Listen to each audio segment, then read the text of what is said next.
From News 8, your local news source, this is breaking news. We begin at 5 o'clock with breaking news. A Southport man faces criminal charges accused of bringing a student to the city from Africa and then abandoning him. This case already getting a huge amount of attention, both on air and online, because it led to the Southport High School basketball team being banned from the state tournament. You may remember that. IT-mate Stephanie Zeppelin has the court documents now and joins us with what she's found. Stephanie. Yeah, Phil, Brooke, it all started with what appeared to be a trip to Africa for recruiting. According to court documents, Raymond Truitt went to the Democratic Republic of Congo to try to get boys to come back and play basketball. On the trip, Truitt found Nickens Lemba. In the documents filed today, IMPD says Lemba's mom signed over guardianship of her son to this man, Raymond Truitt. On his enrollment forms, Truitt listed himself as Lemba's father. Prosecutors say Truitt wanted the Southport High School to give Lemba free tuition. Police say, according to police, Truitt left Lemba with other families and coaches, didn't provide basic necessities, and was verbally abusive and threatening, and withheld Lemba's visa and passport from him. Lemba's mom back in Africa started to worry about her son and signed over guardianship then to one of his teachers. When that teacher tried to get Lemba's passport from Truitt, Truitt refused to give it over, and the teacher called police to report it as a theft. The last line of that report, written by an IMPD officer, says Truitt used threats and neglected the 15-year-old, and when he realized he wouldn't make money on the child, he left him. Truitt faces charges of neglect and theft. Just last week, IHSAA reversed its decision to ban Southport from the state tournament, but the team's coach, who paid to keep Lemba in school, will be suspended from the team from January through the end of the season. Stephanie Zeppelin, IT-mate. Sad update, Stephanie. Thank you very much. More breaking news now for you. An Indianapolis man has been sentenced to 20 years in prison for his role in the shooting death of a 1-year-old girl. A judge handed down that punishment today for Brian Palmer. He pleaded guilty to aggravated battery in the death of Malaysia Robeson. Robeson died after she was shot inside her family's home in March of last year. Investigators believe Palmer and another man, Darren Banks, shot into the home as part of an ongoing family dispute. Banks has been convicted of murder. He's been sentenced to 53 years in prison.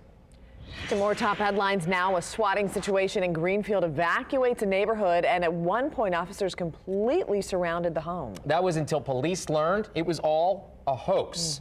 But that's not stopping them from finding out who made the call. News 8 Sierra Hignite spoke to police today. She has the latest on the investigation. Sierra. That's right. It started when police received a phone call just before 7 p.m. yesterday evening. The caller was making threats, saying they were inside a home on the 700 block of West Main Street and that they had shot someone. I started to notice that no matter which window I looked at, there was red and blue lights like all around the house. And there was a dude dressed in like full SWAT armor, and he had his gun out and everything, and he started approaching the door. Police swarmed the area near the 700 block of West Main Street where they thought a suspect was inside this home. A caller claimed to have shot somebody inside a residence and was going to set the house on fire, and that they would shoot any police officers that were going to respond to the scene. After police arrived on the scene, they quickly worked to set up a perimeter, close roadways, and get neighbors out safely. But we had no idea what was really going on, and they just evacuated us. After police had completely swarmed and evacuated this area, they came to find that not only was there not a dangerous situation in this house, but the people inside had no idea what was going on. We talked to them on the phone. They came out to our officers. We gave them step-by-step instructions on what to do and what to expect, so there wasn't any surprises. The investigation showed that the people living inside the home that the caller claimed to be in were completely innocent. And that's what aggravates me, because unnecessary people get put in risk by our response, but we have to respond like that until proven otherwise. But on the flip side, the occupants of the house that had no knowledge of it whatsoever, I'm sure it was very traumatizing for them. It wasn't until after the scene was secured that police were able to look into where the initial call was coming from. They say it was a swatting hoax. We have to take every call as credible until proven otherwise. Better to have and not need than to need and not have, right? Police say they're looking into other swatting hoaxes in central Indiana to see if there's any connection, and say they're currently following several suspect leads. Reporting, I'm Sierra Hignite, Wish TV News 8. Unbelievable, Sierra. Thank you very much. To developing story now that we first brought you as breaking news yesterday. Jersey City authorities say it's clear the man and woman killed in a shootout with police targeted a Jewish market. 4 others died in that shooting, including a police officer and 3 civilians. Authorities are not calling it an anti-Semitic attack yet, but they have surveillance video, shows a 47-year-old David Anderson and 50-year-old Francine Graham drive by other buildings on the way, and evidence shows the suspects fired on civilians inside before turning their weapons on responding officers. There were multiple other people on the streets, so there were many other targets available to them that they bypassed to attack that place. So it was clearly that was their target, and they intended to harm people inside there. Police are now investigating potential connections between the attackers and the Black Hebrew Israelite movement. We've also learned they are the prime suspects in the death of a man whose body was found in a car trunk over the weekend. New at 5, more than 100 city government leaders in Marion County coming together to achieve one goal. They're working to improve racial equity and better opportunities just for everyone across the city. News 8's Aaliyah Hodges learned more about this initiative today. She joins us live with more. Aaliyah. Hey, Brooke and Phil. Well, Indianapolis Council President Vop Osili held a press conference here earlier today at the Library Service Center. He started the conversation about racial disparities within the community. And he says although it may be an uncomfortable topic to talk about, he believes it's the first step in the right direction to bring equality for everyone. Council President Osili, Central Indiana Community Foundation, and the Government Alliance for Race and Equity, or GARE, are examining how local government can make improvements in racial equity. They talked about systemic racism continuing to plague minorities and racial disparities, including health care, education, transportation, and other areas across the city. Today in our city, we know that 1 in 5 residents lives in poverty. But we also know that the poverty rate for Black households is more than twice the rate for white households. Government and elected officials and law enforcement took part in racial equity training. They worked in groups to discuss what can be done to solve the problem. This is, I truly believe, the most important work the leaders in our community can do right now to repair a system that is widening the gap between the haves and have-nots, making it harder to rise out of poverty, making it less likely that any of us will do better than our parents, a system that is failing everyone but people of color and members of marginalized groups most of all. Grace says strategies include more representation in government sectors and making economic changes. They hope to recreate the work of other cities around the country. Changes in the way that they do fines, changes in the way that certain types of processes are being done, everything from library fines to how we do emergency snow removal and impound cars.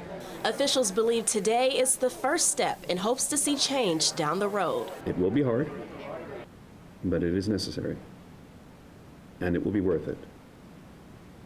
We can eliminate inequities and increase success for all. Now, officials tell me they are aware that they are fighting an income and poverty problem amongst all races, but they say focusing on race will help open doors and bring opportunities to create equality for everyone. For now, reporting in downtown, I'm Aaliyah Hodges, Wish TV News 8. Aaliyah, thank you. New tonight, a local tattoo shop helping make sure kids in need have presents this holiday season. Yeah, High Caliber Tattoo on the city's southwest side invited officers from IMPD's Southwest District to pick up toy donations today. The shop's owner has been collecting toys from customers for a few weeks. Customers were able to get a discount on their tattoo by donating a new toy. The shop has been collecting toys for several years now. I'm just excited every year that we get to do it. Our customers literally slide in here like a baseball game with toys, like, we want tattooed, and just people are giving toys without even getting tattooed. So it's a way for us to give back to our community partnership, and we love doing it every year. The officers will use the toys this holiday season and throughout the year to help build relationships in the community. All right, let's take a live look outside. If you noticed, some of the video today included some flurries flying around. I didn't see any, did you? I did, yes. Really? Earlier this morning I did. It was so cold out there. Chief Meteorologist Ashley Brown joining us now with more on what we can expect this evening. Ashley? Yes, you know, we got in on a few flurries earlier today. Festive snow, I like to say. Nothing that's sticking just yet, but there's more snow in the extended forecast. It's been a cold day, right? and the cold stays with us tonight, but there's a warming trend that starts our day tomorrow. So tonight, if you're out and about, make sure you're bundled up because it's pretty chilly. Although we had an active radar earlier today with those scattered to light snow flurries or snow showers over the area. Now pretty quiet. We have a little cloud cover mainly north of Interstate 70.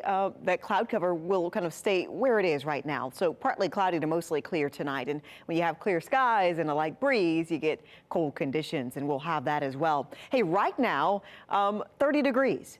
That's improvement. You know, yesterday we struggled to make it from the low 20s to the mid 20s, and it took us a while to get there. But today we made it to the 30s. I know it's still cold. It's not perfect, but we're starting the trend of warming things up. If you're south of Interstate 70, 36 for Bloomington, 39 for Bedford, you win Bedford, the warmest spot on the map tonight. We're clear and cold for that evening commute. Temperatures in the mid to upper 20s tonight. Overnight, we're in the low 20s. It will feel like the teens as we'll factor in the wind chill. We'll have details on that warming trend coming up. Phil and Brooke.